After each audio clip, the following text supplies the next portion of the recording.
আসসালামু আলাইকুম। কি অবস্থা সবার? সবাই ভালো আছো না? আমরা রাইট ফর্ম ভার্ব নিয়ে কথা বলছিলাম। রাইট ফর্ম ভার্বের প্রথম ক্লাসে আমরা প্রথম ভিডিওতে অনেক সহজভাবে ডিরেক্টলি কিভাবে সলভ করা যায় সেটা দেখেছিলাম। তারপরে যদি কমন না পড়ে তখন আমাকে কিভাবে ভার্ব অনুযায়ী ফাইনাইট খুঁজতে হবে, সেটা ফাইনাইটটা কী রকম দেখতে সেটা বুঝিয়েছিলাম। তারপরে আমরা গত ক্লাসে লাস্ট ক্লাসে ফাইনাইট ভার্বের কমপ্লিট কিভাবে করতে হয়, ফাইনাইট ভার্ব না থাকলে একটা সেন্টেন্সে প্রয়োজনীয়তা তো প্রথম ভিডিওতেই বলেছি, দ্বিতীয় ভিডিওতেও বলেছি। তাহলে ফাইনাইট ভার্ব না থাকলে কীভাবে বানাতে হয় সেটা দেখেছিলাম। আমরা আজকে ক্লাসে যদি ফাইনাইট অলরেডি দেয়া থাকে সেন্টেন্সে, তাহলে তো আমাকে ফাইনাইট আর করতে পারবো না, কারণ ফাইনাইট তো একটাই থাকবে একটা ক্লজের জন্য। তাহলে নন ফাইনাইট বানাতে হবে। তাহলে ফাইনাইট না বানায়া যদি নন ফাইনাইট বানাতে চাই কীভাবে বানাবো, আজকে সেটা আমরা দেখব।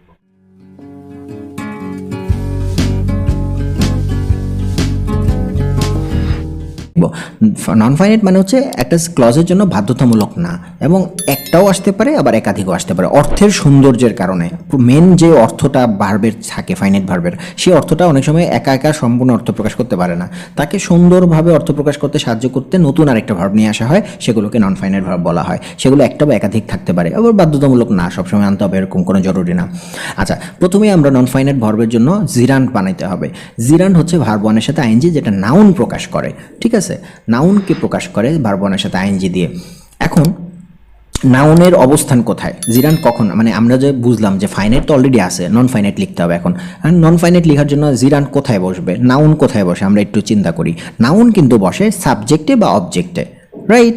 তাহলে যেখানে সাবজেক্ট থাকবে না সেখানে আমরা জিরান বানাই দিব, তাইলেই হয়ে গেল। যেখানে অবজেক্ট থাকবে না, থাকার কথা ছিল, সেখানে আমরা জিরান বানাই দিব, তাইলেই হয়ে গেল। অথবা প্রিপোজিশনের পরে এই জিরান থাকতে পারে, প্রিপোজিশন দেখলে আমরা তারপরে জিরান বসাই দেবো ভার্ব ওয়ানের সাথে আইএনজি। আচ্ছা, সাবজেক্ট অবজেক্ট হিসেবে আসলে ভার্বের আগে বা পরে। আচ্ছা, এখন এখানে একটা এক্সাম্পল দেখতে পারি, যেমন I love swim in the pool. এই যে আই লাভ, আমি ভালোবাসি, আমি কি ভালোবাসি, হোয়াট, অবজেক্ট কিন্তু নাই, রাইট? অবজেক্ট নাই, তো অবজেক্টের পজিশন খালি, এবং লাভ তো ফাইনাইট ভার্ব, তাহলে ফাইনাইট তো আর করা যাবে না, সুইমও তো একটা ভার্বই। তো এই ভার্বটা আমাকে আর ফাইনাইটে আনা যাবে না, নন ফাইনাইটে নিতে হবে। নন ফাইনাইটের জন্য আমরা বুঝলাম যেখানে একটা অবজেক্টের ঘর খালি আছে। আমরা জানি যে নাউন অবজেক্টে সাবজেক্টে দুই জায়গাতেই বসতে পারে, তো এখানে আমরা নাউন বানাই দিলেই পারি। তাহলে কী হবে, I love swimming in the pool. তারপরে আর দেখতে পারি ড্র টেক্স প্র্যাকটিস, মানে টেক্স এই শব্দটা কিন্তু একটা ভার্ব, ফাইনাইট ভার্ব এস আছে, হ্যাঁ, এবং সাবজেক্ট কিন্তু নাই। ঠিক আছে, তাহলে কি এমন একটা কাজ যেটা কিনা প্র্যাকটিস লাগে, তাহলে ড্র মানে আঁকার জন্য প্র্যাকটিস লাগে। তাই এই ড্রটাকে নাউন বানাইতে হলে আমাকে আইএনজি যুক্ত করতে হবে, মানে জিরান বানাইতে হবে, তাহলেই সাবজেক্ট চলে আসবে। তাহলে ড্রয়িং টেক্স প্র্যাকটিস, ড্রয়িং করা মানে আঁকাআঁকি করাটা হচ্ছে একটা প্র্যাকটিসের প্রয়োজন।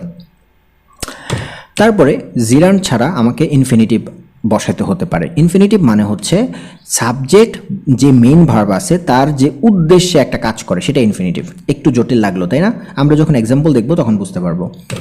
অথবা অ্যাডজেক্টিভের পরেও ইনফিনিটিভ হতে পারে, মানে two plus verb one.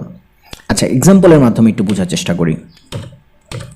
He came to Dhaka, he came to Dhaka, came কিন্তু একটা ফাইনাইট ভার্ব, এটাকে চেঞ্জ করা যাবে না। তাহলে লুককে কিন্তু একটা ভার্ব ছিল, কিন্তু এটাকে ফাইনাইট বানানো যাবে না, কারণ ফাইনাইট তো একটা সাবজেক্টের জন্য একটাই থাকে।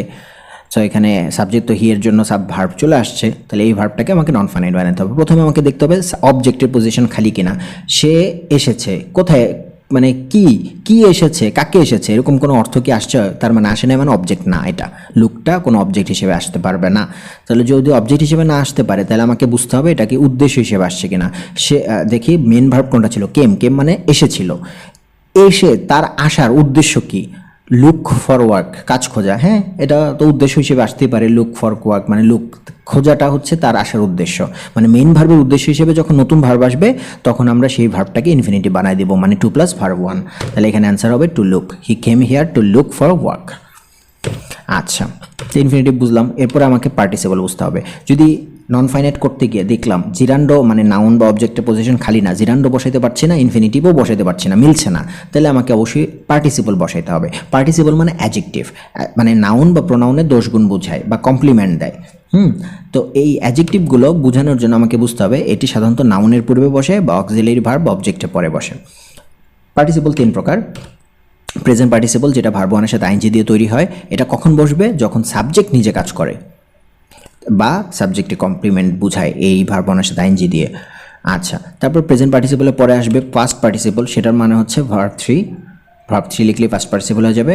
তবে এই ক্ষেত্রে একটা জিনিস হচ্ছে সাবজেক্ট নিজে কাজ করে না। প্রেজেন্ট পার্টিসিপলের যেমন সাবজেক্ট নিজে কাজ করে, কমপ্লিমেন্ট দেয়, এটা করে না। আরেকটা আছে যেটা খুবই রেয়ার ইউজ হয়, সেটা হচ্ছে পারফেক্ট পার্টিসিপল। এটার মানে হচ্ছে বিং বা having plus verb three.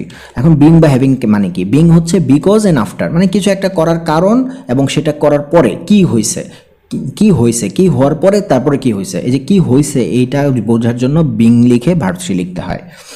Are having মানে হচ্ছে বিকজ অ্যান্ড আফটার, মানে কারণ বা এরপরে কি করে, একটা কি হয়ে বিং হবে, তো আরেকটা হচ্ছে কি করে, তখন হবে হ্যাভিং।